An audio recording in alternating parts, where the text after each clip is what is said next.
కరీంనగర్ జిల్లా మధ్యమానేరు ప్రాజెక్టు ముంపు గ్రామం మన్వాడ ప్రజలకు ఆ రాత్రి పీడకలుగానే మిగిలిపోయింది. వరద ఉధృతిలో సర్వం కోల్పోయి చెట్టుకొకరు పుట్టకొకరు చెల్లాచెదురు కాగా ఇప్పుడిప్పుడే తమ ఇళ్లకు చేరుకుంటున్నారు. అయినా మధ్యమానేరు చేసిన గాయం మాత్రం గ్రామస్తులకు కంటి మీద కునుకు లేకుండా చేస్తోంది. మధ్య మానేరు కొట్టుకుపోయే స్థితిలో ప్రాణాలు చేతిలో పెట్టుకుని వివిధ ప్రాంతాలకు తరలి వెళ్లిన ప్రజలు ఇప్పుడిప్పుడే ఇళ్లకు చేరుకుంటున్నారు. ముందు జాగ్రత్తగా గ్రామాలను ఖాళీ చేయించడంతో బంధువులు పునరావాస కేంద్రాల్లో తలదాచుకున్నవారు తమ ఇళ్ల వద్దకు చేరుకుంటున్నారు.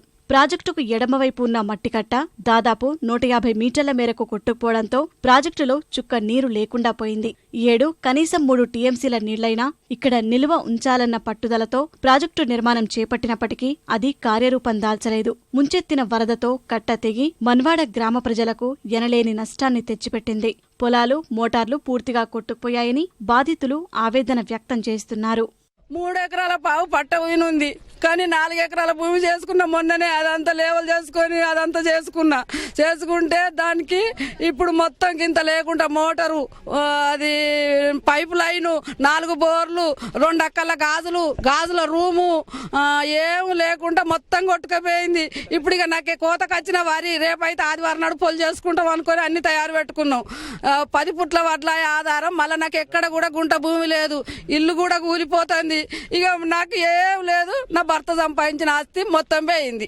ఇక మమ్మల్ని ఏం చేయమంటారు? ఇక మీ దయ మీరు ఏమన్నా చెప్పుండ్రి. 12 గంటల రాత్రి కట్టదేగే మేము తల్లికి పిల్లను కానకుంటా, పిల్లకు తల్లిని కానకుంటా, మేము కండు లేనోళ్ళం ఉన్నాం, కాళ్ళు లేనోళ్ళం ఉన్నాం, తినబోదామంటే తిండికి లేనోళ్ళం ఉన్నాం. మేము అంగలు ఆర్చుకుంటా, మేము అడవి ఆర్యాన్యం పట్టుకొని, మేము జంగలు పట్టుకొని తిరగబడితే మమ్మల్ని ఎవరు పట్టించుకుంటలేకపోతుంది. మరి అపాయంతో 1/2 లీటర్ అంతా మందు డబ్బా పంపినా గాని మేము ఆరంగా కండ్లు మూసుకొని ఆ డాములో ఆయనతో మునుగుతాం. ఇక అంతకు తప్పిడిచి మాకేం లేదు. పట్టించుకునేది ఉంటేనేమో మీరు శ్రద్ధ చేసి గ్రామాన్ని పట్టించుకొని దయచేసి ముప్పు గ్రామం చెయ్యండి. మధ్యమానేరు కొట్టుకుపోయిందని పరామర్శించడానికి తప్ప నష్టం అంచనా వేయడానికి కూడా అధికారులు రాలేదని గ్రామస్తులు వాపోతున్నారు. మేము వెంకట్రాపల్లి కాడ 3 రోజులు ఉన్నాం. మంచిలు కూడా ఇచ్చే నాయకుడు ఎవరు రాలే. మాకు సమాధానం చెప్పే నాయకుడు కూడా ఇప్పటికి కూడా వస్తలేరు సారు. నిన్న హెలికాప్టర్ మీద వచ్చి 2 సార్లు చుట్టూ తిరిగిపోయింది, కానీ మాకు ఎలాంటి ఆధారం కూడా చెప్పలేదు సారు. మాకు ఆధారం చూపించాలి, మాది ఇండ్లకు పైసలు ఇవ్వాలి, కుటుంబాలకు పైసలు ఇవ్వాలి. లేకపోతే లీటర్ మందు తెచ్చుకొని డ్యామ్లో అన్న పడతాం, లేకపోతే ఆన్నే మందు తాగి సత్తాం.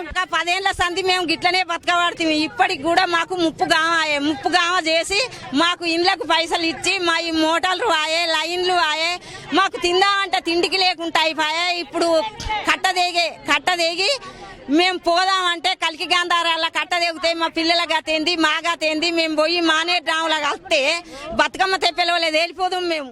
మధ్యమానేరు ప్రాజెక్టు కట్ట కొట్టుకుపోవడానికి సర్కారు నైతిక బాధ్యత వహించాలని కాంగ్రెస్ పార్టీ శాసనసభాపక్ష ఉపనేత జీవన్ రెడ్డి డిమాండ్ చేశారు.